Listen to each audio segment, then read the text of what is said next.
Halo masyarakat adat, sama aku Gusti Gina. Gimana kabar kamu? Semoga dalam keadaan sehat, baik, dan berbahagia.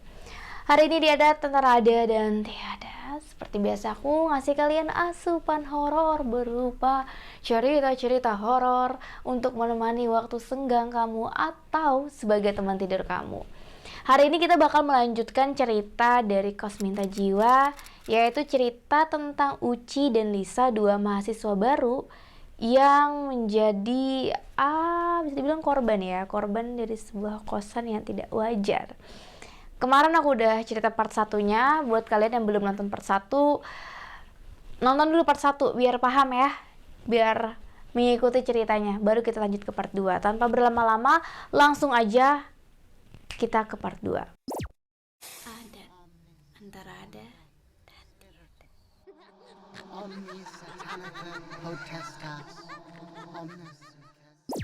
Kemarin mereka pingsan kan, dan ya tertidur gitu. Habis pingsan tertidur juga, pas bangun-bangun tuh udah pagi ya. Pas paginya Uci itu kebangun nih, dan dia agak bingung juga kok bangun-bangun dia sama Lisa tuh tidurnya di lantai, nggak di kasur. Dia lupa tuh sama kejadian semalam, apalagi waktu dia kesurupan itu dia bener-bener nggak tahu sama sekali. Nah dia tuh langsung bangunin Lisa nih, yang juga nggak jauh terbaring di samping kakinya. Dia bangunin nih, Lis bangun Lis.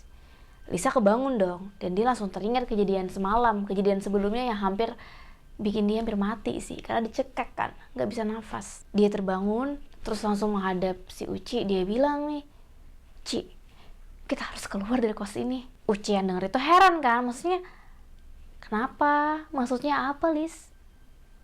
Nggak bisa Lis, kita kan juga udah bayar 1 bulan ke depan kan. Kita udah memperpanjang kos ini kemarin. Jadi kalau kita bayar sekarang tuh rugi gitu. Lisa nih di sini dia gimana? Dia tuh udah buntu gitu pikirannya. Yang dia pikirkan satu-satunya cara ya harus keluar dari kosan ini, nggak bisa lagi. Dia bilang nih, Ci, kamu ngerti kan maksud aku? Kita harus keluar dari kos ini. Kos ini tuh berhantu, Ci. Kita lama-lama di sini tuh bahaya. Uci di sini dia juga merasa setuju, tapi juga ada pertimbangan gitu ya. Maksudnya keluar juga kemana? Uang juga udah masuk ke pemilik kos. Nyari kos yang lebih murah atau at least semurah itu juga susah. Mereka tuh udah nyari kos capek banget kan, gak ketemu yang sesuai gitu kan.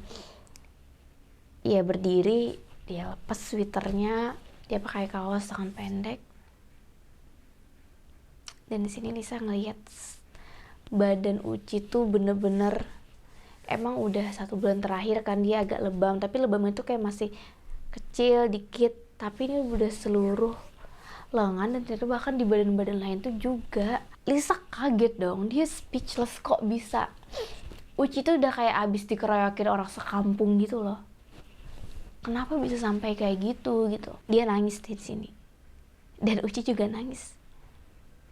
Kayak mereka udah nggak tahu harus gimana. Kamu kenapa, Cik? Ya Uci ditanya kayak gitu sama Lisa cuman bilang, aku juga nggak tahu Lis kenapa kayak gini. Aku juga nggak ngerti. Ya, dengan perasaan campur aduk, kalut gitu ya. Lisa tuh mikir kayaknya harus nanya ke Rizky deh. Rizky itu kan yang aku bilang teman deketnya Lisa. Dia bilang ya kejadian-kejadian itu kayak gini-gini di kosan, kita udah ngalamin hal-hal begini, dan yang paling parah tuh tadi malam karena udah mengancam nyawa gitu loh. Bahayanya nggak cuma buat Lisa tapi juga buat Uci. Awalnya si Rizky itu dengar cerita Lisa nggak percaya, maksudnya yang dia ceritain tuh nggak masuk akal bagi si Rizky ya. Kok bisa sih masa kayak gitu. Apalagi cerita si Uci yang sampai melayang, kesurupan segala macam, itu tuh aneh. Terus kata Lisa, lo kalau nggak percaya sini aja deh Riz, lihat sendiri. Datanglah Rizky nih ke kosan, ngeliat lengannya si Uci tuh biru-biru. Ya dia mencoba percayalah. Oh mungkin yang diceritain Lisa tuh emang benar. Nah malam ini malam nanti si Lisa tuh sama Uci, kita harus ke rumahnya Pak Wahid nih, pemilik kosan ini. Ini nggak bisa dibiarin. Kalau kemarin-kemarin gangguannya masih suara, masih kidung, walaupun takut tuh, tapi kayak masih bisa ditahan gitu kan. Tapi yang tadi malam tuh ini udah klimaksnya, nggak bisa. Ini harus kita bilang ke Pak Wahid. Tapi sebelum mereka nanti malam ke Pak Wahid, si Lisa nih ngebawa si Uci nih ke rumah sakit buat dicek ya. Karena dia, ya walaupun mereka keterbatasan ekonomi, at least ada uang tabungan, tapi yang penting keselamatan mereka dulu nih. Dibawa ke rumah sakit, diperiksa sama dokter. Dokter bilangnya si Uci tuh kekurangan vitamin K. Jadi dikasih vitamin, dikasih obat juga. Tapi perasaan Lisa tuh, ini kayaknya bukan cuman soal medis deh. Ini pasti biru-biru lebam-lebam di badannya Uci ini berkaitan dengan paranormal gitu. Hal-hal yang berbau paranormal maksudnya. Dia nanya lah ke Rizky, Ki, ini kira-kira ada pengobatan alternatif nggak sih di Jogja? Teh Kiai atau Ustadz di Rukiah atau gimana? Ya Rizky juga nggak tahu mesti kemana, walaupun dia orang Jogja gitu. Yang penting sih selesain dulu nih buat pergi dari kosan itu. Malam itu tuh mereka nggak jadi ya buat datengin si pemilik kos. Akhirnya baru kejadian di 3 hari selanjutnya. Jadi semenjak kejadian itu mereka selalu tidur bareng tuh. Dan syukurnya tuh nggak ada kejadian aneh-aneh lagi sih. Walaupun ya kadang berinding-berinding gitu doang. Mereka akhirnya berhasil nih datang ke rumahnya Pak Wahid. Selepas maghrib, mereka jalan kaki tuh nyusurin gang-gang sepi. Ya namanya juga malam ya, nggak banyak orang. Warga tuh udah pada di rumah mungkin. Sampailah mereka di depan rumahnya Pak Wahid, pemilik kos. Lisa ngetok tuh pintunya, tok tok tok. Assalamualaikum. Terus ada yang ngebuka nih dari dalam, ternyata istrinya Pak Wahid. Istrinya bilang kalau Pak Wahid tuh masih di masjid, jadi nanti baliknya habis Isya. Disuruh nunggu aja dulu nih di ruang tamu. Pas mereka lagi di ruang tamu nunggu, tiba-tiba si HP-nya Lisa tuh ada notif dari Rizky. Rizky bilang, Lis, aku mau ke kosan kamu ya, pinjam catatan mau nyalin. Si Lisa ngebalas nih, boleh gitu. Nah setelah si Rizky dapat balasan dari si Lisa, dia tuh langsung OTW tuh berangkat. Tapi sialnya dia tuh nggak baca, karena Lisa setelah ngirim kata boleh, dia tuh bilang lagi, tapi tunggu ya, kurang lebih 1 jam lagi aku baru ada di kos, karena aku lagi ke rumahnya Pak Wahid, kami masih di luar. 1 jam lagi dia baru ke kos gitu. Si Rizky ini nggak baca chatnya. Dan nggak lama kemudian ya beberapa menit, 10 menitan gitu, Rizky nyampe nih di kosan. Otomatis kosan harusnya kosong dong, nggak ada siapa-siapa ya. Dia naik tuh ke kosan langsung ke lantai 2, ke kamarnya Lisa. Suasana kos tuh emang sepi ya, karena emang nggak ada penghuni lain. Jadi ya udahlah. Terus kok kamar Uci ditutup? Ya mungkin lagi keluar. Itu pikirnya si Rizky. Dia ketuk tuh kamar Lisa. Setelah diketuk, Lisa tuh ngebuka di kosan Lisa. Padahal Lisa ada di mana? Ada di rumah Pak Wahid. Tapi yang di hadapannya Rizky itu bener-bener Lisa wujudnya. Ya seperti biasa, normal aja gitu, nggak ada yang aneh, layaknya Lisa. Mereka ngobrol, terus si Rizky di kamarnya Lisa tuh lagi nyalin catatan gitu kan. Nah di situ tuh si Rizky ngelihat Lisa, dia ngelirik gitu kan.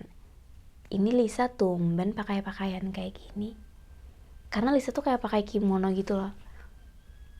Kayak pakaian tidur ibu-ibu. Sedangkan Lisa tuh masih remaja ya, masih biasanya pakai tidurnya piyama, tangan panjang gitu, biasa aja. Tapi Rizky, ini Lisa kok tumben pakai pakaian kayak gini. Rizky yang lihat tuh agak kaget juga, tapi dia juga ya namanya cowok ya ngeliat, oh ternyata Lisa punya pakaian dewasa kayak gini ya. Sebenarnya dia agak tergoda, maksudnya imannya tuh lagi diuji ini dengan godaan setan. Tapi kayak gayung bersambut gitu. Lisa tuh malah iniin pundaknya Rizky, jadi kayak belai gitu. Rizky berusaha tetap tenang, dia mengendalikan dirinya. Oke, dia tetap nyalin, sedang Alisa tuh masih kayak giniin pundaknya dia, kayak gini nih, kayak gini. Si Rizky nyalin gitu ya. Saya mikir, apa aku malam ini confess aja ya, alias menyatakan cinta nih ke Lisa gitu. Kayaknya Lisa ngasih lampu hijau nih buat lebih dari temen. Pas udah selesai nyalin, Rizky tuh duduk udah mau pamitan, tapi dia dengan perasaan yang bergejolak gitu ya, perasaan jatuh cinta. Dia mau bilang nih ke Lisa kalau dia tuh cinta. Dia pegang nih tangannya Lisa, niatnya dia mau bilang, Lis, aku suka sama kamu gitu ya. Tapi waktu dia pegang, dia mau mengangkat kepalanya, dia kaget banget. Karena wajah yang di hadapan dia tuh bukan wajah Lisa lagi, tapi kayak perempuan paruh baya. Tangan yang dipegang Rizky itu tangan yang berdarah-darah, wajahnya juga berdarah-darah, dari mata, dari lubang hidung tuh keluar darah. Gimana perasaan Rizky? Kaget dong, shock. Gak cuma sekedar kaget, shock dia. Tubuhnya itu rasa beku, gak bisa gerak sama sekali. Dia bener-bener gak bisa nafas, gak bisa mikir. Jantungnya kayak berhenti. Karena jarak dia sama si sosok ini tuh sedekat itu. Megang tangan kayak gini, udah berubah. Emang pakaiannya masih sama, kimono putih, tapi orangnya udah beda, bukan Lisa lagi, dan penuh darah. Rizky langsung pingsan. 1 jam kemudian akhirnya Lisa sama Uci pamitan nih sama Pak Wahid. Dia udah selesai ngobrol, tapi kelihatan banget di wajah mereka tuh udah ada rasa kecewa gitu ya. Di jalan Uci sama Lisa ngobrol nih. Uci dia agak kesel. Dia bilang, kenapa ya Pak Wahid itu kita cerita diganggu hantu, beliau malah bilang gak mungkin. Padahal jelas-jelas loh kita ngalamin berdua. Ini mah bukan halu.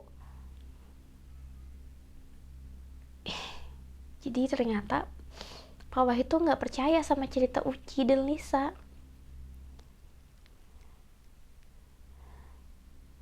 Bahkan mereka tuh udah ngasih lihat lebamnya kulitnya Uci ya. Tapi Pak Wahid tuh tetap kayak, nggak mungkin, nggak itu, kali itu kamu sakit doang gitu, nggak ada apa-apa di kosan tuh, kok bisa kayak gitu, selama itu baik-baik aja. Dan karena respon Pak Wahid seperti itu, mereka udah fix banget nih, fix sih, kita bulan depan harus pindah dari kos ini. Kita harus pindah. Kalau kita punya uang lebih ya, kita tuh pindahnya hari ini. Uci tuh udah mulai ngegas, dia udah gak sabar banget gitu loh buat pindah. Karena kayaknya ini kosan bener-bener gak beres. Ya mereka sepakat buat pindah segera kan. Jalan-jalan sambil ngobrol yang lain. Pas deket dengan kosan, si Lisa tuh tiba-tiba ngelihat motornya Rizky depan pagar. Dia kaget, itu motornya Rizky ada di sini dong. Rizky-nya mana, kok gak kelihatan gitu, apa dia naik ke atas. Tapi mereka khawatir kan Rizky kenapa-napa, maksudnya gangguan horor gitu. Rizky langsung ambil HP, dia cek, astaga, Rizky gak baca chat aku, Ci. Dia gak baca kalau aku bilang nunggu 1 jam lagi baru kesini. Mereka langsung bergegas tuh naik ke atas. Langsung naik ke atas ngeliat Rizky. Ya semoga Rizky gak kenapa-napa gitu kan. Waktu mereka nyampe ke lantai 2, itu kamarnya Lisa udah kebuka pintunya. Padahal kan ditinggalin, emang posisinya dikunci gitu. Kok bisa kebuka? Dan Rizky gak punya kunci kosnya Lisa. Mereka langsung masuk ke dalam dan ngeliat, ya Rizky ada di dalam kamarnya Lisa dalam keadaan pingsan, gak sadarkan diri. Ya karena kejadian barusan, tapi Lisa sama Uci gak tahu kan, karena mereka posisinya masih di rumahnya Pak Wahid. Melihat keadaan Rizky ya, Lisa sama Uci langsung bangunin, Ki bangun, Ki bangun, Ki bangun gitu. Kebangunlah si Rizky nih. Dia kaget. Terus dia agak mundur dikit. Dia tanya nih, kamu Lisa sama Uci yang asli kan? Ya matanya gak bisa bohong. Sesuatu yang besar mungkin terjadi kepada Rizky. Lalu ditanya lah, kenapa Ki? Ada apa? Rizky sih awalnya gak mau cerita ya. Dia kayak mau buru-buru pulang. Tapi Uci sama Lisa tuh kayak penasaran. Ada apa? Ada apa? Biar mereka juga mungkin ada sesuatu yang jadi pertimbangan gitu kan. Akhirnya setelah dibujuk, ditenangkan, dikasih minum, Rizky mau cerita. Jadi dia ceritain lah kejadian yang barusan menimpanya dia. Ya Lisa sama Uci juga kaget, kok ada sosok itu ya. Sebenarnya kan mereka juga gak nemu tuh sosok kayak gitu. Mereka gak melihat penampakan-penampakan sama ini. Ya mungkin mereka sendiri gak sadar sih. Tapi justru si Rizky ngalamin hal tersebut. Setelah cerita, Rizky balik nih, dia pamit. Uci dan Lisa tidur bareng. Ini makin gak beres sih, kita kayaknya harus pergi dari kosan ini. Pak Wahid gak bisa menjawab pertanyaan mereka. Pak Wahid juga gak bisa ngebantu. Diceritain malah gak percaya. Lisa pikir kayaknya pertanyaan kita, misteri ini bisa dipecahkan kalau kita ngobrol sama penjaga kos. Karena kan penjaga kos kemarin kita gak ngobrol banyak dan gak cerita soal gangguan ekstrim ini belum. Masih ya gangguan-gangguan suara lah sebelumnya gitu kan. Keesokan harinya nih, Lisa sama Uci tuh udah nunggu kedatangan Pak penjaga kos. Jadi mereka udah prepare dari pagi. Bahkan mereka absen kuliah hari itu. Si penjaga kos ini kan selalu datang Jumat ya. Jumat siang sebelum Jumatan. Nama penjaga kos itu adalah Pak Karsa. Nah, Pak Karsari ternyata datang nih dengan tas anyaman besar. Dan mereka nggak tahu juga isinya, karena kan selama ini nggak terlalu merhatiin gitu sama penjaga kos. Dan kebanyakan kalau setiap hari Jumat mereka di kampus. Langsung dicegat nih sama mereka berdua sebelum Pak Karsa naik ke atas ke rooftop. Lisa bilang, Pak, maaf mengganggu Bapak ya. Tapi tolong Pak dengerin kami sebentar. Sebentar aja. Jadi gini Pak, selama ini kita tuh banyak banget dapat gangguan di kos. Dari suara-suara gangguan tiap malam. Sampai si Uci tuh kesurupan. Bahkan teman kami tuh yang tadi malam main kesini, itu tiba-tiba pingsan. Karena dia ketemu sama sosok perempuan yang berlumuran darah gitu. Nah, Pak Karsa nih, setelah dikasih tahu Lisa seperti itu ya, dia cuman diem, ngangguk, dan dengan entengnya bilang, oh, oke nanti sore tuh bakalan ada paranormal yang datang ke sini, orang pinter, dia bakal bersihin tempatnya biar kalian gak diganggu lagi. Saya permisi ya, mau ke atas. Udah gitu doang. Walaupun rada aneh, tapi Uci sama Lisa denger respon kayak gitu ya, oke, at least Pak Karsa berusaha buat ngebantu mereka. Ya udahlah, kita tunggu aja nanti sore. Setelah asar ya, sang orang pintar alias paranormal itu datang tuh ke kosan itu. Dia tuh pakai pakaian tradisional serba hitam, pakai belangkon coklat. Terus penampilannya itu emang kayak mistis banget lah di matanya Lisa dan Uci. Mereka ngeliat nih dari lantai 2 kan. Oh, tuh datang gitu. Datang ditemenin sama Pak Karsa. Si paranormal tuh kayak ngelakuin ritual, baca-baca, nyiram-nyiram air, bawa bunga segala macam. Ya mereka sih nggak ngerti ya itu tuh apaan. Tapi ya udah gitu. Dia cuman ngelakuin ritual itu di seluruh area kosan. Lalu pamit dan bilang nih ke Lisa sama Uci, nanti kalau terjadi apa-apa lagi, ada gangguan horor lagi, bilang aja ke Pak Karsa. Nggak perlu ke Pak Wahid. Gitu, kata Pak Karsa ya. Ya, Lisa sama Uci ngangguk-ngangguk aja. Pak Karsa nggak ngebolehin gitu. Padahal kan pemiliknya adalah Pak Wahid. Mungkin bisa jadi Pak Wahid tuh nggak mau repot aja sama cerita-cerita atau keluhan dari anak-anak kos. Singkat cerita, 3 hari kemudian tuh berlalu ya. Dan semuanya tenang, nggak ada gangguan sama sekali. Suasana juga kayak lebih positif gitu. Nggak ada hal-hal yang horor atau menegangkan lah di 3 hari itu. Bahkan itu memar di badannya Uci tuh mulai membaik. Udah agak memudar gitu kan. dia lebih segar lah, walaupun belum pulih sepenuhnya. Nah, Rizky tuh datang tuh hari itu, dia bawain bakmi ini buat makan malam mereka bertiga. Rizky semenjak tahu kejadian yang ada di kosnya itu, dia mulai sering main ke sana. Jadi kayak nemenin mereka gitu malam, tapi nggak nginep. Paling jam 9 jam 10 balik. Cuma nemenin karena kan kasihan ya, Lisa sama Uci dia cuma berduaan di kosan itu. Jadi mereka kayak merasa lebih tenang aja sih dengan proses pembersihan dilakukan oleh paranormal itu. Pas lagi makan-makan, ngobrol, itu tuh hujan. Ya itu sudah pukul 9, harusnya Rizky mau balik nih, dia mau pulang. Tapi karena hujan deras dan dia naik motor gitu kan, nggak bawa jas hujan juga, ya udah nunggu hujan reda dulu. Hujan reda, tapi nggak reda-reda juga, tetap hujan deras nih. Lama kelamaan dan menjelang jam 11. Uci sama Lisa tuh, wah nih bentar lagi jam 11. Gimana ya Rizky ya, kita suruh pulang aja ya. Soalnya mereka tetap nih selama ini tidur di bawah jam 11. Pokoknya mereka sangat waspada dah sama jam 11 itu. Tapi ya gimana, ini kondisinya hujan. Waktu tetap mereka ngobrol, tapi gak bilang sama Rizky.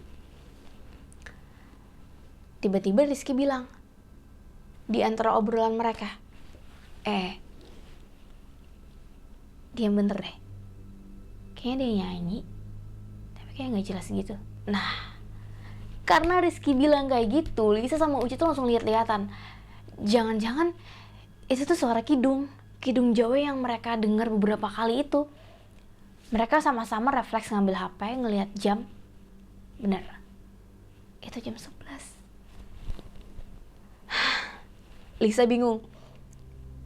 Suaranya itu kan biasanya terdengar dari lantai bawah ya, lantai 1. Jadi kalau Rizky balik ke bawah tuh kan nggak tahu apa yang menunggu di bawah. Jadi dia bilang lah ke Rizky, Riz kamu nginep aja ya malam ini ya di sini. Aku tidurnya di kamar Uci, kamu tidurnya di kamar aku, nggak apa-apa. Ya. Tapi Rizky nolak di sini karena dia takutnya malah diusir sama penjaga kosan, nggak enak sama warga kan, karena ya mereka cowok dan cewek gitu. Lisa sama Uci juga bingung mau bilangnya gimana. Dan mereka bilang bahwa penjaga kos itu nggak ada di kosan, mereka cuma datang hari Jumat doang, si bapak kos itu. Rizky pun kayak ya tahu ya kos ini something gitu, nggak beres. Dia ngerti nih, dia menimbang-nimbang kalau dia nginep di sini kayaknya justru makin horor. Apa dia terabas aja ya hujan dan ngelewatin lantai 1 gitu. Dia bingung nih, mikir dia. Setelah dia mikir cukup lama, Rizky bilang, ya udah deh kalau gitu aku ke bawah dulu ya, ada yang mau ambil di bawah jok. Oh ya udah gitu kan. Nggak tahu tuh Rizky mau sekalian balik atau gimana ya. Tahu dia izin ke bawah gitu kan. Rizky ke bawah tuh. Suara kidung tuh masih terdengar di telinganya mereka. Entah dorongan dari mana, keberanian dari mana, Lisa sama Uci malah sepakat buat ngecek ke bawah. Karena kan suara ini terdengar dari bawah kan sama ini. Dia pikir, apakah emang ada benar-benar ada orang atau siapa yang nyanyi atau tetangga. Rasa penasaran mereka tuh kayak lebih besar daripada rasa takut mereka gitu. Masih hujan, berpetir-petir, kilatan petir gitu ya. Turun dari tangga. Pas di anak tangga terakhir, waktu lampu kilat itu gitu, mereka melihat sosok nenek-nenek yang sama dilihat Lisa di hari pertama mereka survei. Itu sudah di hadapan mereka, keriput, terus juga lagi membelalak kayak gini. Dan si nenek bilang, kalian selanjutnya. Dan ketika kilat itu hilang, sepersekian detik ya itu, bahkan gak sampai sedetik, nenek itu juga hilang. Astagfirullah. Lisa langsung terduduk. Iyalah, kaget banget kan kayak gitu. Uci juga kaget banget, dia langsung juga keduduk berdua. Dan Rizky itu ternyata baru balik dari motor, dia ngeliat nih kenapa Uci sama Lisa. Tapi Lisa sama Uci dia tidak cerita, karena mereka pikir kalau misalnya mereka cerita, Rizky kayaknya gak mau nemenin dia malam ini. nggak mau nginep. Ya udah deh, mereka naiklah ke atas buat tidur masing-masing. Si Rizky tidurnya di kamar Lisa tidurnya bareng Uci di kamar Uci. Keesokan harinya di siang hari tiba-tiba Lisa dapat telepon dari orang tuanya. Singkatnya orang tuanya bilang kalau si Lisa harus pindah dari kosan itu. Gimana pun caranya Lisa harus pindah sekarang juga, hari ini juga. Katanya sih leluhur yang mendampingi Lisa itu ngasih tahu kalau kosannya itu nyari tumbal. Jadi ditakutkan Lisa itu menjadi tumbal. Akhirnya Lisa yang percaya hal begituan ya, dia langsung bilang nih ke Uci, Ci, kita harus pindah hari ini juga. Gimana pun kita nggak bisa nunggu bulan depan. Kita harus pindah hari ini juga. Sebentar aku bakal telepon Rizky buat bantu kita nyari tempat tinggal baru. Kita kemasin aja barang-barang kita dan kita nunggunya di warung sebelah. Uci juga tanpa babi bu ya setuju ya. Ya udah oke gitu. Mereka pun berkemas nih. Butuh waktu sekitar kurang lebih 2 jam ya, baru mereka kelar kemas semua, udah di tas masing-masing, udah di tas, udah dikotak-kotakin kayak gitu, dan akhirnya mereka mengunci pintu kamar. Nah, waktu mereka ingin mengunci pintu kamar tuh, mereka sama-sama mendengar suara derap kaki berbondong-bondong dari punggung mereka, kayak di belakang mereka gitu. Keduanya langsung merinding dong, kayak kaget. Ini apa lagi ya Allah gitu.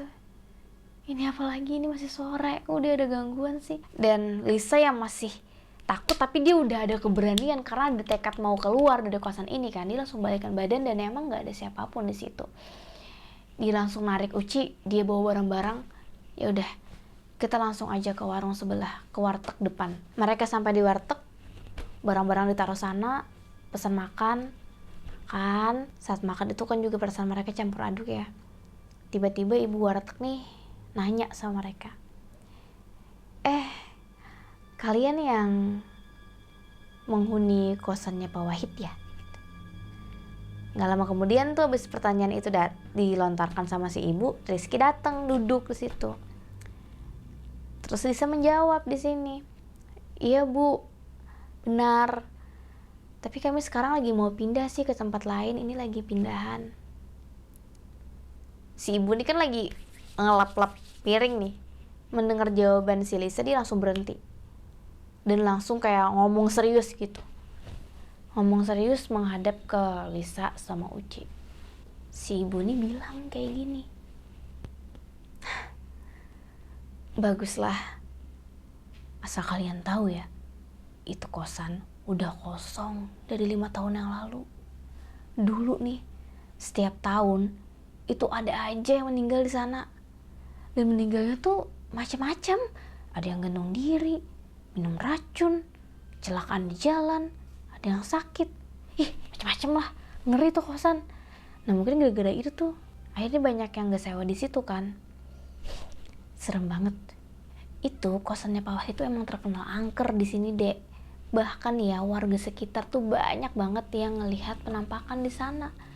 Nah, paling sering tuh penampakan perempuan yang berdarah-darah sama nenek-nenek tua. Bahkan ada juga tuh warga yang lihat pocong di situ. Syukurlah kalian pindah. Bagus. Gitu kata si ibu warteg. Setelah dia ngomong kayak gitu, dan itu ngomongnya juga agak berbisik gitu loh, dia langsung lanjutin lagi. Sesekali dia ngeliat gitu loh sekitar.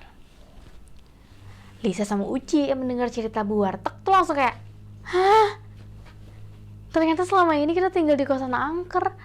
Dan kosannya udah kosong selama 5 tahun. 5 tahun kosong, bayangin. Mereka tuh sampai gak bisa lagi mau ngomong apa. Bahkan juga Lisa ngerasa terbodohi gitu. Kok Pak Wahid gak bilang kosongnya tuh udah lama banget. Dia cuman bilang karena pandemi kan. Wajahnya Lisa sama Uci tuh udah ketakutan banget dia di sana. Dan si ibu warteg ini dia kayak teringat sesuatu gitu loh. Dia lanjutin lagi nih ceritanya. Dia bilang, dan ada satu lagi dek, kejadian terakhir. Menurut aku sih itu paling tragis ya. Jadi gini, kemarin itu seingat aku ada seorang ibu-ibu, jadi dia tuh janda kayak usia 40 tahunan gitu loh. Dia itu dibunuh sama pacarnya 9 tusukan. Kejadiannya tuh di lantai 3. Itu ya, semenjak kejadian itu, kata orang-orang nih, itu arwahnya penasaran. Tetangga sebelah aja sering banget dengar orang berkelahi di kos, kayak orang berantem gitu. Padahal itu kosan kosong. Kata warga sih, itu tuh ya kayak suara berantemnya si janda itu sebelum dia dibunuh sama pacarnya. Nah, cerita dari si ibu kos ini justru yang bikin kaget itu adalah si Rizky. Jadi dia mendengar cerita itu kayak dia lebih shock dibanding Uci dan Lisa, karena dia teringat sama sosok yang dia temuin yang bikin dia pingsan itu loh. Dia langsung kepikiran apakah yang dia temuin itu adalah sosok yang ada diceritain sama si ibu warteg. Biar nggak berlarut-larut dalam pikiran dan ibu warteg makin-makin ceritanya ya, mereka langsung, oh yaudah kita pergi aja dari sini, dari lingkungan ini kayak bener-bener nggak bener gitu. Setelah dari warteg itu mereka berkumpul di depan dan mikir ini kita kemana nih gitu kan. Si Lisa sih sama Uci bingung juga, bahkan berencana mau tidur di masjid gitu kan, tapi Rizky nggak tega. Dia bilang dia bakal ngomong sama ibunya biar sementara Lisa sama Uci nginep di rumahnya. Kebetulan si Rizky ini banyak gitu loh saudaranya, makanya dia bingung gitu mau ngajakin sama Uci dari awal. Dia harus izin dulu sama ibunya. Setelah dia nelpon ibunya dan cerita kejadian yang gimana, ibunya paham dan ngebolehin untuk sementara si Lisa sama Uci nginep di tempatnya Rizky. Setelah dia selesai nelpon, Lisa nunggu kabar dari si Rizky kan. Dikasih tahu, udah Lis, kata ibuku boleh. Ya udah kita pindah nih bawa barang-barang. Pas Lisa berbalik nih, Uci tuh udah nggak ada. Uci tuh hilang. Aduh. Lisa bingung. Uci kemana? Tadi Uci ada di belakang dia, tapi tiba-tiba nggak ada. Dia langsung mikir, kalau kosan itu bener kayak yang dibilang sama orang tuanya adalah kosan yang menjadi tumbal, minta jiwa, kemungkinan besar Uci itu balik ke kosan. Ya udah kita balik ke kosan sekarang juga. Rizky langsung manggut-manggut, ya udah mereka bergegas tuh balik ke kosan. Mereka berlari dan benar ada tanda-tanda sama-samar bekas sepatunya Uci di depan kosan. Dia kayak masuk ke dalam gitu loh. Uci kembali ke kos. Lisa dan Rizky tuh setengah berlari mencari Uci sampai teriak-teriak, Uci, Ci, Uci, Ci lo di mana Ci? Gitu kan. Tapi nggak ada sautan. Mereka naik ke lantai 2, dicek ke kamarnya Uci masih dikunci, nggak ada juga. Terus Rizky ngeliat ini ada, kita ikutin aja jejak sepatunya si Uci. Jadi kayak sama-samar tapi bekas tanah gitu loh. Ternyata mengarah ke rooftop, ke lantai 3 ke rooftop. Mereka langsung naik. Pas nyampe di rooftop, aduh Lisa di sini kaget banget karena Uci tuh lagi berdiri di samping kayak bangunan kecil. Jadi di rooftop itu tuh nggak plong gitu loh. Ada bangunan kecil, kayak ada ruangan kecil ditutup sama pintu. Terus di sampingnya itu dia kan kayak ada pembatas gitu ya, agak tinggi tapi nggak terlalu tinggi. Nah di situ tuh Uci lagi berdiri kayak orang mau bunuh diri, mau menjatuhkan diri ke bawah. Lemes dong lihat teman kayak gitu. Dipanggil-panggil tuh, Ci, Ci kamu ngapain? Ci, turun Ci, turun, Ci, please Ci turun. Udah kayak gitu-gitu tapi Uci tuh nggak ngerespon sama sekali. Dia sama sekali nggak ngerespon. Nah Rizky dari belakang itu pelan-pelan ngedekatin si Uci biar bisa menarik badannya. Dan beruntung Rizky bisa nggapai kakinya Uci, langsung ditarik ke bawah dan terjatuh. Uci di sana udah keadaan pingsan.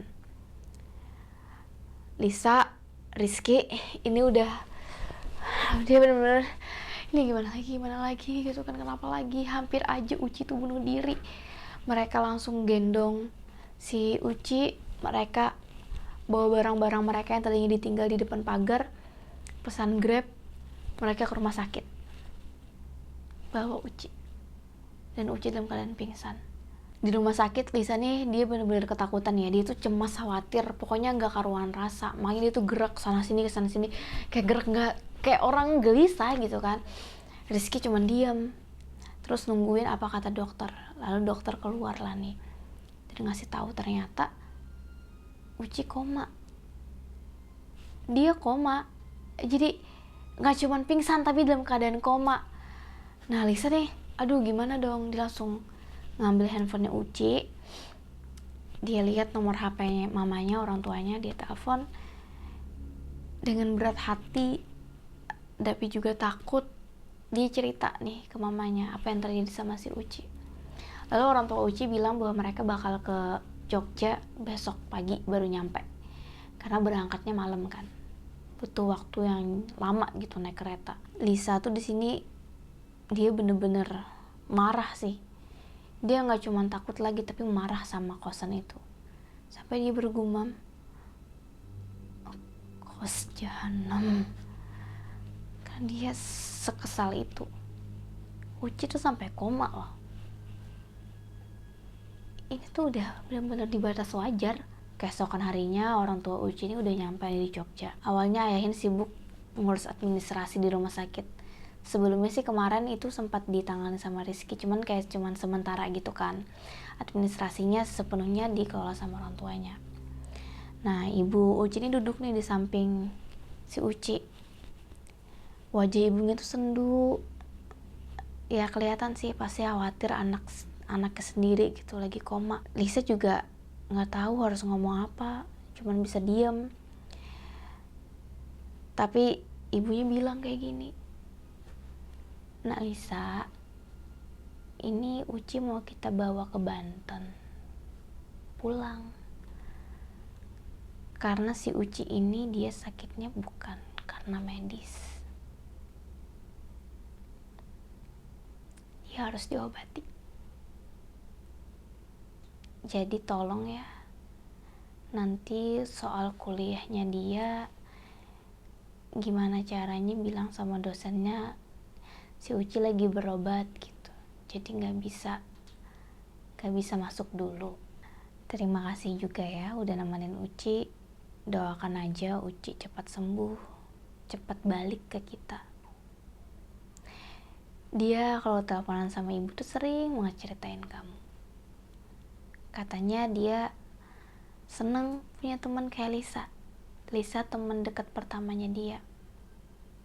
Uci tuh dulu orangnya tertutup banget, hampir nggak ada teman, bahkan sahabat tuh nggak punya. Tapi semenjak kenal sama kamu, dia agak terbuka, bahkan sama kita, orang tuanya sendiri.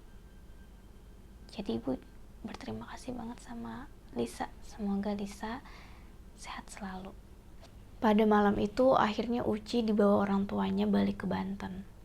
Nah untungnya Uci ini walaupun dalam kondisi koma, tapi kondisi tubuhnya, fisiknya itu tidak parah, sehingga dia tidak butuh alat penunjang seperti ventilator gitu loh.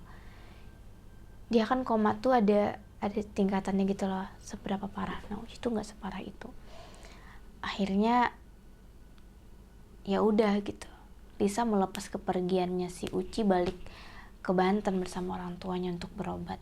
Rizky itu ada di rumah sakit itu ya, dia deketin si Lisa, dia bilang, "Lis, ini aku udah nemuin kosan baru buat kamu, aku tadi nyariin ya, walaupun gak semurah sama kosan Pak Wahid, tapi ini aku jamin kosannya gak berhantu. Terus juga kunci kosan udah aku balikin ke Pak Wahid, jadi kamu tenang aja, kamu gak perlu balik lagi ke kosan itu."